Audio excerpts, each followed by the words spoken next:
April 6th through April 12th.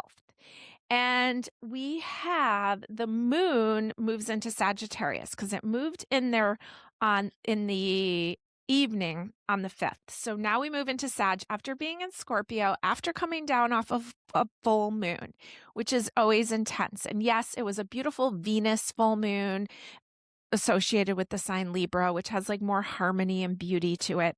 But we came into an intense Scorpio weekend. We're in an intense Aries season.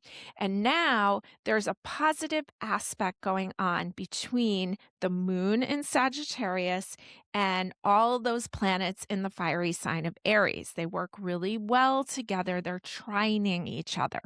So there's harmonious energy to take action, to get things done. Now, the moon is square Mercury, so we have to be careful about our words. But I just think we'll be busy doing our thing. Okay. So it's a good day to kind of just mind your business, do your thing, get on with it. The 7th, the moon continues in Sagittarius, so enjoy it. Then on Wednesday, the 8th, the moon will move into Capricorn early in the morning. Capricorn moons are a great time to get things done. And Mars is going to be sextile, positive aspect, with the planet Uranus, the great disruptor, the genius energy. Okay. Remember, everything in astrology is one extreme or the other extreme. Okay. So one planet can be the great disruptor, but it can also be the divine insight or bright ideas, newness.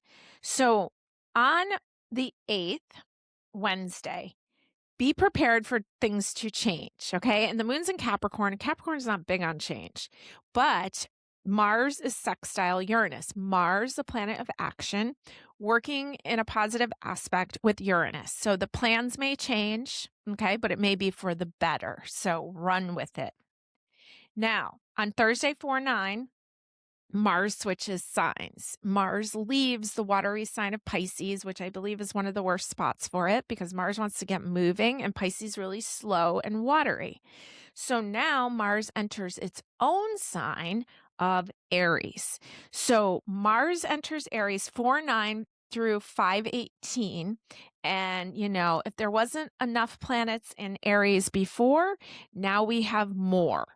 So we have the sun, Saturn, the planet of responsibility, Neptune, the planet of illusion, delusion, healing, creativity, Mars, the planet of action. That's 4 planets. And I believe we're going to have 5 pretty soon. So Mars enters Aries. So a lot of get up and go, get ready. Let's do this. Now, on Friday, the 10th, oh, wait, we have more stuff happening. So 4/9, last quarter moon in Capricorn. So I think the first quarter was in Cancer, and now the last quarter's in Capricorn. So Capricorn has a lot to do with endings. So something that has been a long-term standing matter can find its closure during this last quarter moon on 4/9.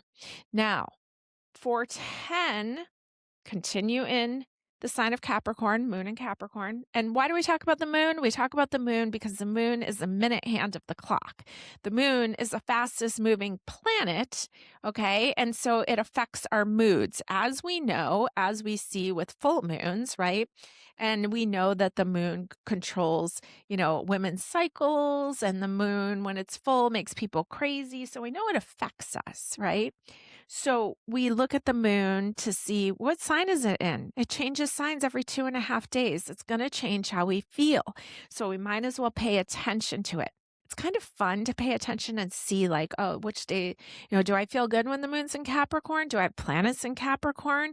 And so it's kind of fun to do your own personal study about that. Now, on the 10th, the moon will move into Aquarius in the evening, right around 8:00 at night.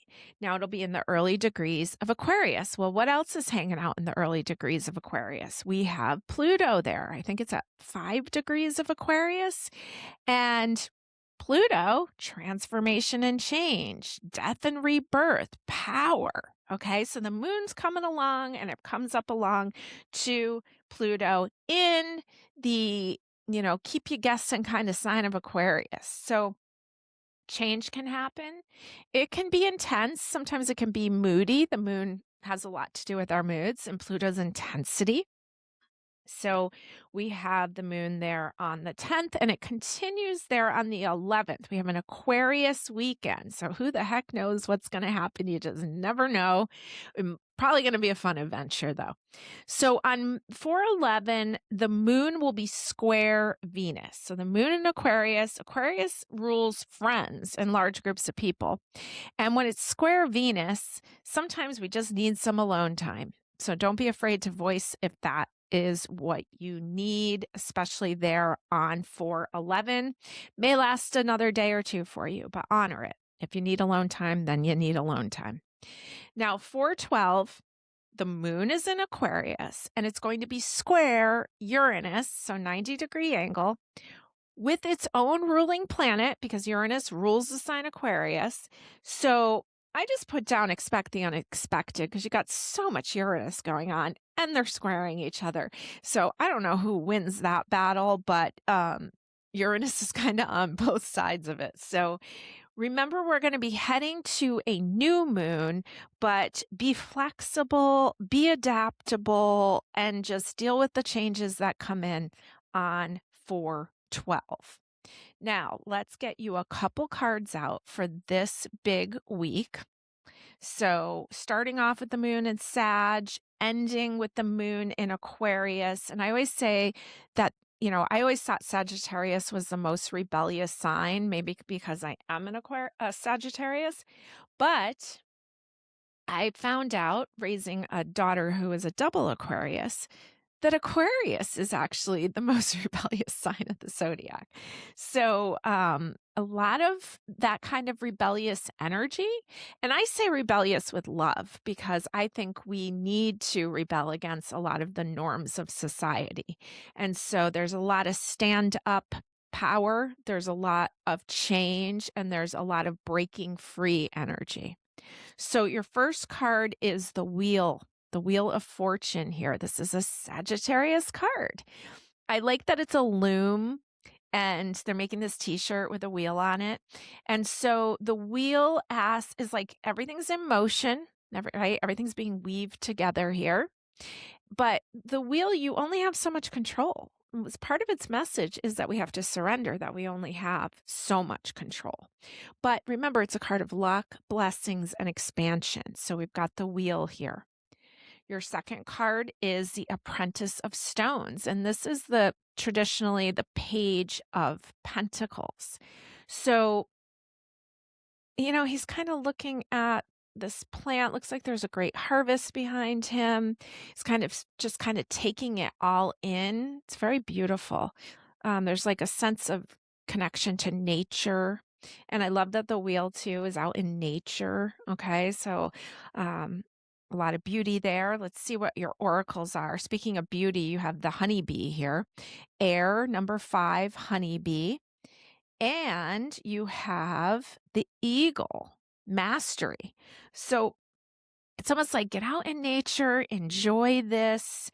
The honeybee, they're working as a team, right? We've had a lot last week during the Libra full moon about working as a team and not having to do everything ourselves, even though Aries will sometimes amplify that of wanting to think that we can do it all ourselves. But remember, that's the balance of Aries and Libra. They're across from each other, you and then you in relationship. So finding that balance. The eagle shows up. The eagle is very Scorpio related. I love how Scorpio is associated with so many different animals, right? The scorpion, the phoenix rising, the eagle, and there's another one, and I just forgot what it was. All right, well, it'll come to me. Okay. You are on a spiritual journey. Oh, the snake. Thank you. You are on a spiritual journey beyond the sky. Let go of the past and soar. You are guided by the winds of spirit. Your wisdom inspires the world. Wow, it's a lot of power there. A lot of movement because you got both of your animals are flying. You got some birds in the background there on the Wheel of Fortune. And so there's a lot of movement and it really looks beautiful to me. So enjoy the week ahead.